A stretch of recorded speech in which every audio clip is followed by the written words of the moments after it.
हुए इस देश के राजा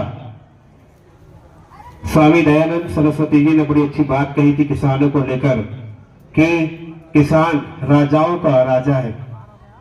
और जब राजाओं का राजा यदि परेशान है और समस्या में है तो उसकी समस्या और उस समस्या का निराकरण कैसे हो ये राजा को ही तय करना है। और जो शासन प्रशासन में बैठे हैं उनको हमें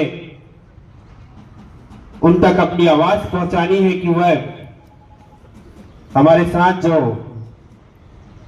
जिसको हम अन्याय बोल सकते हैं, इसको हम अलग अलग शब्दों से इसको हम डिफाइन कर सकते हैं, लेकिन बात यह है कि हमारे साथ जो हो रहा है किसानों के साथ, यहाँ हम जो खड़े हुए हैं इस माइक को हम बोल रहे हैं तो आज किसान बन के बोल रहे हैं। यहाँ पर कोई भी व्यक्ति ऐसा नहीं जो बोले कि आज मैं जनपद सदस्य हूं या जनपद उपाध्यक्ष हूं या जनपद अध्यक्ष हूं। अब बात किसानों की होगी और हम यहाँ पर किसान बनकर बात करेंगे। हमें किसी राजनीतिक पार्टी से, कोई भी राजनीतिक पार्टी हो, कोई भी सरकारी हो या कोई सरकार का व्यक्ति भी हो, हमें उससे कोई वो नहीं है। हमें मतलब है अपनी बात रखने से और अपनी बात जिम्मेदारों तक पहुंचाने से। तो जब हम अपनी बात जिम्मेदारों तक पहुंचाएंगे तो यहां पर सभी बराबर है। तो इस बात का सभी ध्यान रखेंगे। जो भी यहां पर हम मन से बोलेंगे या जो भी बात रखेंगे वो किसानों के हक में बात रखेंगे। साथी हमारे अपने लिए जोरदार तालियां बजाइए, क्योंकि ये जो आंदोलन था, इस आंदोलन की शुरुआत रखने का मेन उद्देश्य ये था कि किसानों तक अपनी आवाज पहुंचाना। ज्यादातर हम राजनीतिक पार्टियों में देखते हैं कि बड़ी बड़ी गाड़ियां लग जाती हैं, बसें लग जाती हैं, फोर व्हीलर लग जाती हैं, या किसानों को लाने के लिए व्यवस्थाएं बनाई जाती है या पब्लिक को बढ़ाने के लिए व्यवस्थाएं बनाई जाती है। ये वो किसान है जो बिना किसी व्यवस्था बनाकर आए, मतलब खुद की व्यवस्था से।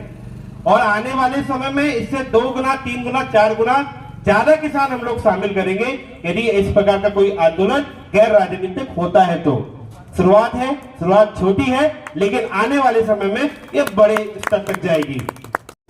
बिल्कुल, मुख्यमंत्री जी का वादा था कि 10 घंटे बिजली मिलेगी पर दिन में मिलेगी। खैर, वादे किए जाते हैं तोड़ने के लिए, वो टूट गया। अभी रात में हमारे यहाँ लाइट आती है 9 बजे से 1 बजे तक और सुबह 5 बजे से। अब बताइए शिफ्ट कब बदलेंगे आप? एक टाइम बस मिलता है दिन में बदलने का कि बदल लो भाई, 11 बजे तक लाइट रहती है, 11 के बाद एक दिन, बाकी रात में बदलना पड़ेगा आपको शिफ्ट। सुबह किसान लोग जाते हैं और उनके हाथ नहीं चलते, पैर नहीं चलते, ठंड इतनी रहती है। ये काश ये जो वादा करने वाले लोग काश एक बार किसान के साथ खेत में जाके शिफ्ट बदल के देखते या पानी भगा के देखते, तब उनको समझ में आती कि बात करना क्या होता है, वादा करना क्या होता है, काम करना क्या होता है। क्या हालत हो गई है किसानों की कि जो बड़े बड़े उद्योगपति हैं वो खेत तक पहुंच गए हैं और किसानों को सड़कों पर बैठना पड़ रहा है। ये हमारी किसानों की हालत हो गई है। और ये हालत इसलिए हुई है कि हम किसान अभी भी भाजपा, कांग्रेस और गौड़वाना और अन्य पार्टी में लगे हुए हैं। आप अपने जिस दल में रहना रहिए, जिस दल के लिए काम करना करिए, लेकिन जब किसान की बात आए, किसान के हक और हुकूक की बात आए, तब आप एक लाइन पर एक कतार में खड़े हो जाएं।